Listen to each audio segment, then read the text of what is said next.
विकास के नाम से तो मैं बता रही हूँ ना, विकास के नाम से वो सादे व्यवहार की बात कह रहे हैं कि भगाए गए थे। महिलाएं उनसे इतनी क्रोधित हैं कि उनको सबसे बड़ी समस्या नजर आई है। ऐसे आप गृहिणी गृहस्थ जीवन को मैनेज वार्ड को देख रहे हैं। हमारे बीच में एक महिला उम्मीदवार है और इनसे ही पूछेंगे कि इनकी मंशा क्या है, ये क्या सपने लेके चल रही हैं और क्यों चुनाव में आना चाहती। मैडम जरा आप थोड़ा सा अपना परिचय बताएं। मैं भारतीय जनता पार्टी महिला मोर्चा मंडल अध्यक्ष रायपुर से, पंडित विद्याचरण शुक्ला वार्ड से मैं दावेदारी कर रही हूँ, वार्ड 50 से गायत्री नौरंगी। अच्छा, मुझे बताइए, आप तो एक गृहिणी है नहीं, और कैसे आप गृहिणी गृहस्थ जीवन को मैनेज करेंगे और वार्ड को, क्योंकि वार्ड में जगह जगह घूमना पड़ता है, सुबह सुबह नाली के मुंह देखना पड़ता है, तो ये सारी चीज़ें आप कर पाएंगी क्या है? देखिए, गृहिणी के साथ साथ मैं आज 15 साल से भारतीय जनता पार्टी में पदस्थ रही हूँ, पदाधिकारी के रूप में कार्य किया है मैंने। विपक्ष में बहुत सारी हमने धरना प्रदर्शन, बहुत सारे ऐसा विरोध प्रदर्शन हमने किया है। तो जिस तरह से मैंने 15 साल अपना समय इस भारतीय जनता पार्टी के लिए और लोगों के लिए समर्पित किया है, आगे मैं ऐसे ही अपना दायित्व निभाते रहूँगी। और वार्ड के लिए मुझे अगर भारतीय जनता पार्टी मौका देती है तो मैं अवश्य उस वार्ड के लोगों के लिए अपना अच्छे से कार्य करूंगी।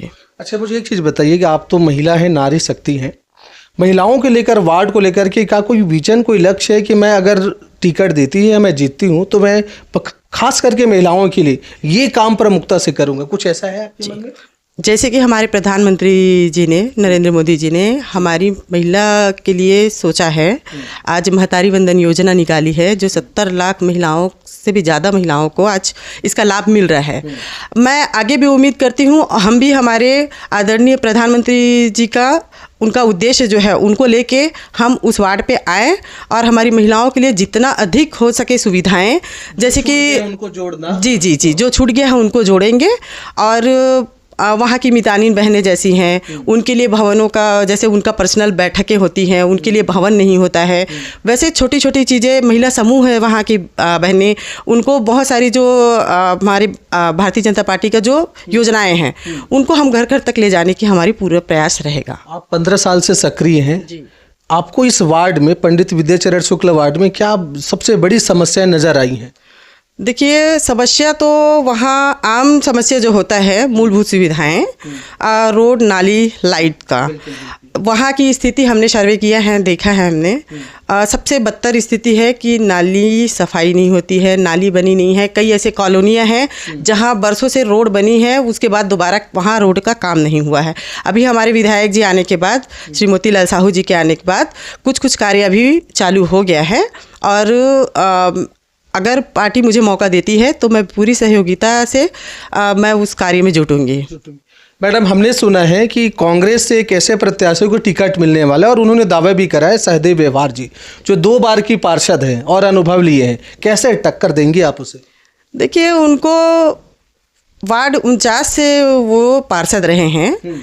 उस वार्ड 49 में आज की डेट में उनकी क्या स्थिति है, वहाँ आप उन पब्लिक से जाके सर्वे कर सकते हैं। वहाँ की उनके खुद की समाज वाले जो व्यक्ति हैं, उन खासकर महिलाएं उनसे इतनी क्रोधित हैं कि उनको वहाँ से भगाया गया है। मैडम, आप बड़ा आरोप लगा रही हैं। हाँ। प्रमाण तो बोलिएगा। मैं तो उनका प्रमाण भी साबित कर दूंगी, उनका वीडियो भी हमारे पास है जो मैं आपको बिल्कुल दिखा सकती हूँ। दर्शकों देख रहे हैं, सहदेव व्यवहार की बातें हो रही, कह रहे हैं कि भगाए गए थे जी। मतलब एकदम सच है ना ये? हाँ, बिल्कुल सही है, हमारे सामने की बात है। वो अपनी ही बस्ती में घुसे, वो आज भी वहाँ की स्थिति देखना आप उस वार्ड की, वहाँ नाली और रोड एकदम समान तरह से है। तो नहीं, बिल्कुल नहीं। विकास के नाम से तो मैं बता रही हूँ ना, विकास के नाम से वो पार्षद धब्बा हैं। वो बार बार विकास की बात करते हैं, जबकि विकास कहीं कोसों दूर दूर तक कुछ भी विकास नहीं हुआ है। सड़क, नाली, महाविद्यालय बना, जाके देख लीजिएगा आप उस वार्ड पे। हाँ, उस वार्ड पे सर्वे कर सकते हैं आप। वहाँ जाने के बाद आपको पता चल जाएगा कि उस वार्ड में कहाँ कहाँ ये विकास हुआ है। अच्छा, उन्होंने तो दूसरे, आप तो दूसरे वार्ड से लड़ेंगे ना? हाँ। तो उसमें उस महिला, अगर वहाँ भी कुछ हुआ होगा तो दूसरे वार्ड में जाके लड़ रहे हैं, तो इसका क्या असर पड़ेगा मैडम? देखिए, वार्ड 50 में भी उनका बहुल्य समाज है। अच्छा। अमृत होम है, वहाँ कम से कम 3,500 से 4,000 तक वो हैं, क्या बोलते हैं अपना, उनका उत्कल समाज का बस्ती बसा हुआ है। तो सारे लोग को पता है वार्ड 7 में लगा हुआ है। अभी कुछ जो है वहाँ से भी वार्ड 49 में आधे का उसमें भी वोटर हैं, और आधा जो है वो वार्ड 50 में भी हैं। तो रहवासी तो सब वहीं के हैं, उनका तो पहले ही उनको पता है। हमने वहाँ भी उत्कल समाज में भी जाके अभी वार्ड 50 में भी सर्वे किया है, वहाँ भी लोग इनको बोल रहे हैं कि अगर वो आएंगे तो हम तो वैसे ही भगा देंगे। अच्छा, एक आखिरी सवाल मैं आपसे लूँगा मैडम, ये मुझे बताइएगा कि अक्सर ये जो पार्षद चुनाव होता है ना, वो एक व्यवहार, एक चरित्र, आम व्यवहार है ना, ज़्यादा मुझे लगता है पार्टी तक नहीं है, कि लोग देखते हैं कि कितना मिलनसार है और कितने सक्रिय है। सक्रियता सबसे ज़्यादा इम्पोर्टेंट और व्यवहार। तो आप इस वार्ड के जनता को इन चीज़ों को लेकर क्या कहना चाहेंगे, क्या संदेश देंगे? आपको क्यों चुने जनता?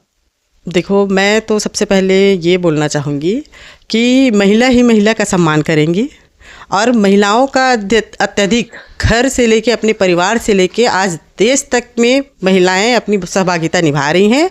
और मुझे पूरी उम्मीद है कि खासकर मेरी महिला बहनें मुझे सपोर्ट करेंगी, क्योंकि आज तक मेरा नेतृत्व जो रहा है भाजपा में और लोगों के बीच में भी, हालांकि मेरे लिए वो वार्ड नया है, मैं मानती हूँ, लेकिन फिर भी मैं पूरी कोशिश करूँगी कि मैं उनके बीच अपनी छवि अच्छे से रख पाऊँ। तो दर्शकों, पंडित विद्याचरण शुक्ल वार्ड के प्रबल दावेदार भाजपा से भाजपा नेत्री हैं, और इनका अपना विचार है, अपना एक ही विजन है, और ये कहती हैं कि अगर पार्टी इन्हें काबिल समझती है तो ये अपनी विजन और ख़ास करके महिलाओं के विकास के लिए विशेष योगदान देगी। अब समय बताएगा पार्टी किसको टिकट देती है और फिर आगे होता क्या है। तो हम आपके बीच फिर प्रस्तुत होंगे एक नए सर्वे, नए प्रत्याशी के साथ। तब तक देखते रहिए महानदी न्यूज़। जय हिंद, जय छत्तीसगढ़।